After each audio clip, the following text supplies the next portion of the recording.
So hello all, today we talk about limitation of liability. So हम in this session में देखेंगे कि limitation of liability का purpose क्या है and what's the benefit of having limitation of liability in the contract. So when we talk about contract, हम जब कोई भी कॉन्ट्रैक्ट की बात करते हैं then we know that we are talking about a agreement between a sign agreement between the contractor and client, right. So typically जो आपका लिमिटेशन ऑफ लायबिलिटी जो क्लॉज या प्रोविजन होता है ये विद इन द कॉन्ट्रैक्ट में होता है। It's one of the section in the sign agreement. So that's why we says it is a contractual provision. So to have a contractual provision of limitation of liability, उसमें benefit actually contractor को ज़्यादा होता है। The purpose is this और reason for this is this कि contractor knows कि उसका ये पर्टिकुलर एग्रीमेंट या कॉन्ट्रैक्ट में रिस्क एक्सपोजर कितना है, कि in case suppose he is not able to perform as per the contract condition or provision, तो मैक्सिमम रिस्क कितना है इट इज़ क्वान्टिफाइड, कि क्लाइंट कुछ भी कर ले वो मैक्सिमम जो डिक्लेयर अमाउंट है उससे ज़्यादा डिडक्शंस या रिकवरी नहीं कर सकता under this provision. So let's say 20% है तो 20% ही client can recover from the contract value, right. So on the other side ये भी होता है कि जो क्लाइंट है it can recover maximum this amount, we can say तो maximum amount he can recover from the other party, in this case is a contractor.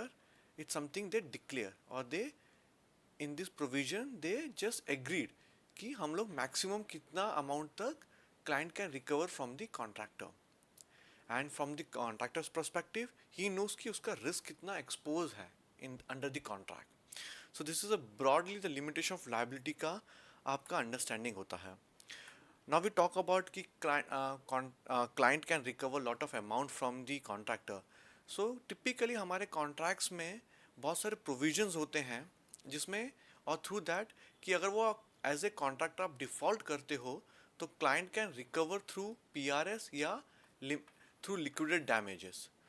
So typically provisions कैसे होते हैं? To understand that provisions, let's say कि हमारा एक timeline है ये, let's say start date and this is your particular जो project या जो वर्क है उसका कंप्लीशन डेट है और फिनिश डेट है ये, and to perform this task और तो we have list of activities, वो जो आप कंप्लीट करेंगे तो आपका ये पर्टिकुलर प्रोजेक्ट या जॉब कंप्लीट हो जाएगा. Now in that typically contract में क्या होता है कि क्लाइंट कीप सम माइलस्टोन कि सर्टन सेट ऑफ एक्टिविटी है एट सर्टन टाइम में should be completed, and if you not completed then he have right to impose PRS या LD. वो आपसे से PRS करके या LD करके प्राइस रिडक्शन करता है या रिकवर करता है some amount. So this is what the first point is. Second, on project completion, as I said there is a fix date by which we have to complete the job, and suppose वो activity आपका specific time frame में complete नहीं होता है, that in this case again he can recover some amount from the contract value, and then some guarantee parameters के through they can recover some from the contract value, like उसको आपको आपने एक project या कुछ फैक्ट्री इंस्टॉल करके दिए client को as a scope of work, and at end of the delivery when आपको जो प्रोडक्ट आएगा आउटपुट में, लेट्स से कि यू हैव आल्सो गारंटीड कि क्वांटिटी ऑफ वाटर या इलेक्ट्रिसिटी कंजम्पशन एक सर्टन पैरामीटर्स दे रखे थे आपने कि through this much of water consume होगा या this much of electricity consume होगी तो you will get some sort of output. But what happen on actual performance में उसका इलेक्ट्रिसिटी वाटर या कुछ अदर पैरामीटर्स गारंटी पैरामीटर्स रहेंगे which is exceeding the maximum limit. So so अगर in this case अगर आप डिफॉल्ट करते हैं तो again he have right to deduct your price reduction through as a performance guarantee parameter के under. I'm just telling out there are various contract provision in the contract through which the client can recover in the form of PRS या liquidated damages, right. तो same case performance guarantee भी है. Suppose आपने milestone achieve नहीं किया, ना ही आपने project time पे किया, ना ही आपने गारंटी पैरामीटर कंप्लाइंस की, तो डेफिनेटली क्लाइंट रहेगा एज ए परफॉर्मेंस गारंटी को भी इनकैश कर सकता है. Now this is what we talk about the contract provisions, जो कॉन्ट्रैक्ट में प्रोविजन रहते हैं. Now we see in the angle of your limitation of liability.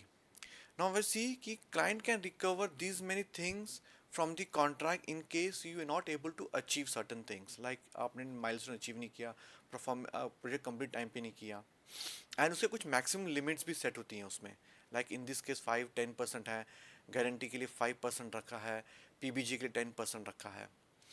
Now under limitation of liability में आपने let's say कि you agreed that कि under the contract you have maximum limitation of liability of 20% of the contract value, right? Now you agreed this thing.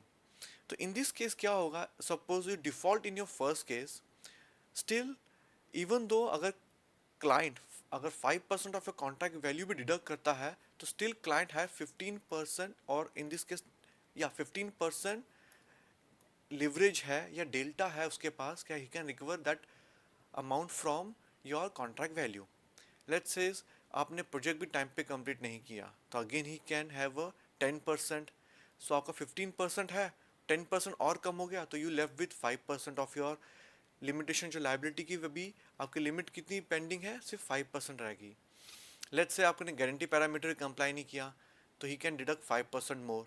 तो अभी आपके पास कितना limitation liability बचा एट दिस पॉइंट, सिर्फ 0%. Mean there is no delta available with the client कि अभी वो आपसे मनी रिकवर कर सकता है. सपोज एज आई सेड कि आपने तीनों में डिफॉल्ट किया, now definitely climb as per the contract they can recover the performance bank guarantee, because you're not perform, you're not able to deliver the project within the time period, you're not able to deliver the project as per the guarantee parameter, but still he cannot recover the 10% of the contract value because you already exceed, you already consume your limitation of liability. So this is the advantage from, if you see the one side, it's an advantage to the contractor to have a such type of particular provision within the contract. Now same example we understand in graphical way. Let's say कि आपका limitation of liability है, आपने 25% agree किया है with the client कि let's say कि contract value का 25% तक client can recover as a, आपका अगर कुछ भी आप perform नहीं कर पा रहे within the contractual provisions. Suppose आपने माइलस्टोन आपने अचीव नहीं किया, तो क्लाइंट कैन रिकवर 5% मैक्सिमम. तो लेट्स से उसने ये ट्रिगर कर लिया 5%. So now with this if you see, अगर 25% is the maximum value, so still client have 20% of delta in the limitation of liability, right? Let's say आपने project भी time पे complete नहीं किया, एंड एज पर the contract provision you client can recover 10% maximum amount of your contract value against this delay in project completion. तो already client ने 5% milestone में आपका डिडक्ट किया है, 10% यहाँ पे, so which comes to 15%. So with this client के पास अभी 10% और मार्जिन है या डेल्टा है to recover from the contract value. Let's say इसकी आपका 10% मैक्सिमम था परफॉर्मेंस गारंटी के लिए, कि suppose you are not able to deliver your product और कंप्लीशन जो प्रोजेक्ट है एज पर द गारंटी पैरामीटर परफॉर्म नहीं करता है, तो he can recover up to 10% of the contract value. So already 15% उसने ले लिया, यहाँ पे 10% ये लिया, मीन्स आपका क्यूमुलेटिवली 25% ऑलरेडी क्लाइंट ने यहाँ पे डिडक्ट कर लिया या at this moment, eight this point.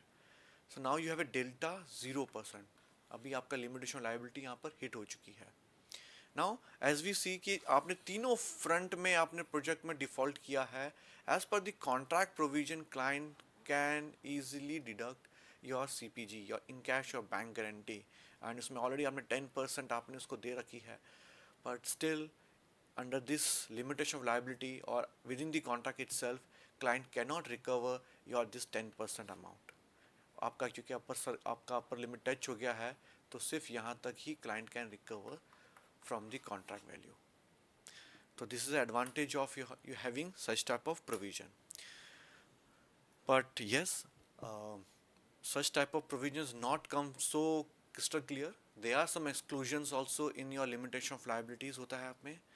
So typically वो exclusions क्या हैं? So we have just listed down some few exclusions in your limitation of liability, जिस पे आप default करोगे, breach करोगे, तो वो जो वैल्यू है वो लिमिटेशन ऑफ लायबिलिटी पे क्यूमुलेटिव नहीं होगी, और या वो लिमिटेशन ऑफ लायबिलिटी की लिमिट कम नहीं करेगी. लेट्स से कि first you breach in taxation, like say कि जो कॉन्ट्रैक्टर था, within the contract provision में all taxes to be taken care by client, or sorry, by contractor. But what happened, because of you have default somewhere, there is some recovery from the respective government authority for against taxation. तो in that case, जो अगर client ने ये taxation पे किया on behalf of contractor, तो ये amount आपका limitation of liability में deduct नहीं होगा या add on नहीं होगा आपका limit में. Same case with the statutory compliance also.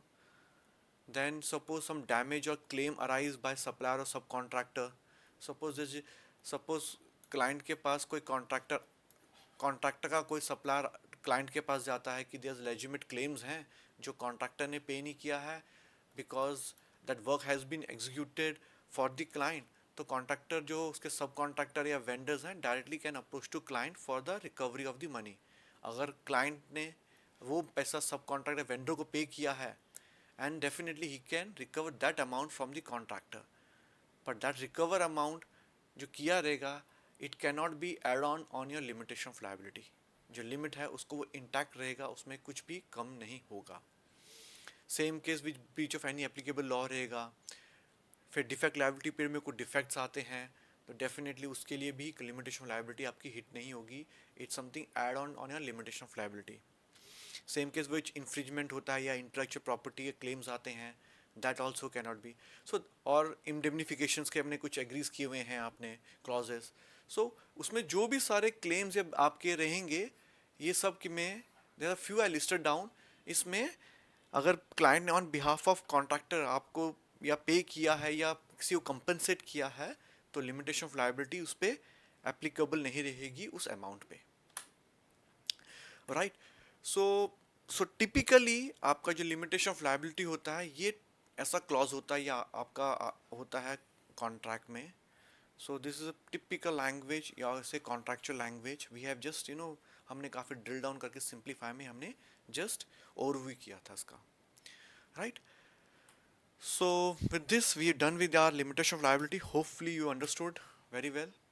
So make sure while drafting the contract or while agreeing the contract provisions with the client or with the contractor, make sure you should have all these points under your back of the mind before finalizing or freezing the percentage of limitation of liability. Thank you guys and Rabaraka.